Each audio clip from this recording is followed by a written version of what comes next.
Apa kabar teman-teman hari ini? Mudah-mudahan tetap sehat, kantong maupun badan ya. Kali ini saya ingin berbagi informasi mengenai tips cara memilih mesin fotokopi mini.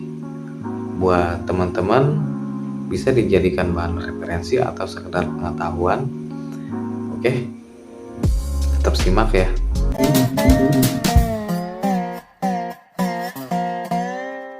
Jasa fotokopi menjadi salah satu kebutuhan penting terkait dokumen, baik itu keperluan sekolah, kuliah, ataupun perkantoran. Mesin fotokopi biasanya ukurannya gede ya, sehingga membutuhkan tempat yang luas untuk meletakkannya. Seiring perkembangan teknologi, mulai banyak wirausaha menggunakan mesin fotokopi mini ini. Teman-teman bisa mempertimbangkan beberapa hal sebelum nantinya akan membeli mesin fotokopi mini ini. Kita langsung aja cara memilih mesin fotokopi mini ini.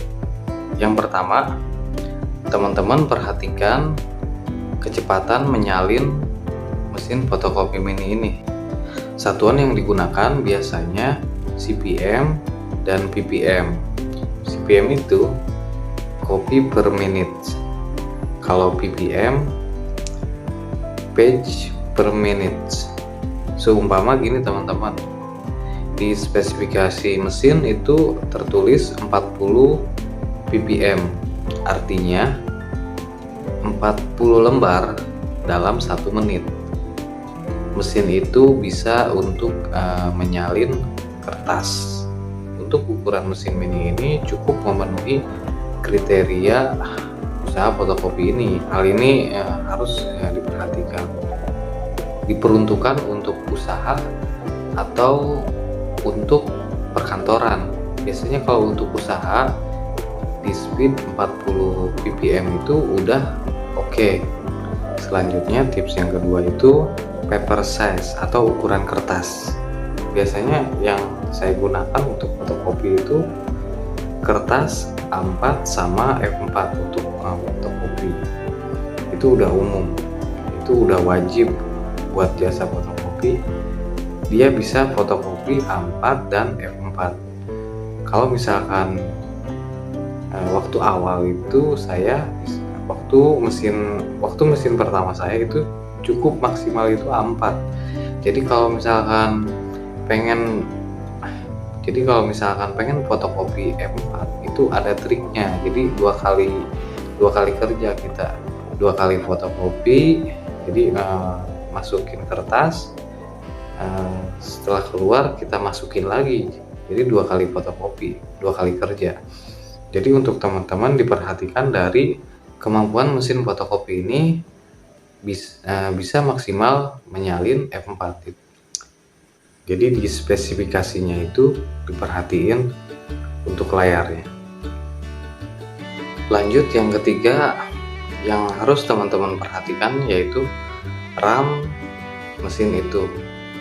Seperti halnya komputer, semakin RAM-nya besar atau handphone ya, semakin RAM-nya besar itu kecepatan untuk memproses data itu semakin cepat.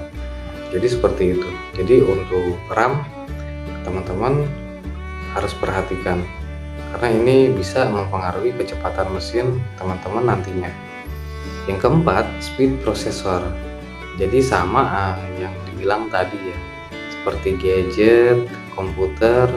Jadi yang keempat ini teman-teman harus perhatikan prosesor mesin fotokopi ini karena dia adalah otak dari segala pergerakan mesin itu nantinya. Ibaratkan otaknya mesin ini yang menggerakkan semuanya.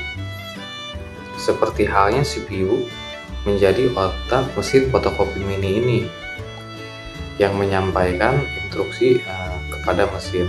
Kecepatan prosesor biasanya memiliki satuan megahertz dan gigahertz. Maka teman-teman harus perhatikan prosesornya ini. Semakin bagus prosesornya, maka mesin ini pun pergerakannya semakin cepat. Lanjut yang kelima yaitu listrik. Yang kelima ini teman-teman perhatikan berapa watt yang dikonsumsi mesin fotokopi mini ini, disesuaikan dengan kebutuhan listrik di toko teman-teman. Oke, hanya itu yang saya bisa sampaikan sama teman-teman. Saya harap teman-teman sharing di komentar agar kita lebih mengasah ilmu, lebih menambah ilmu. Semoga bermanfaat. Apabila ada kekurangan dari saya ini yang masih belajar, harap dimaklumi. Wabillahi taufiq wal hidayah. Wassalamualaikum warahmatullahi wabarakatuh. Sampai jumpa di video saya selanjutnya.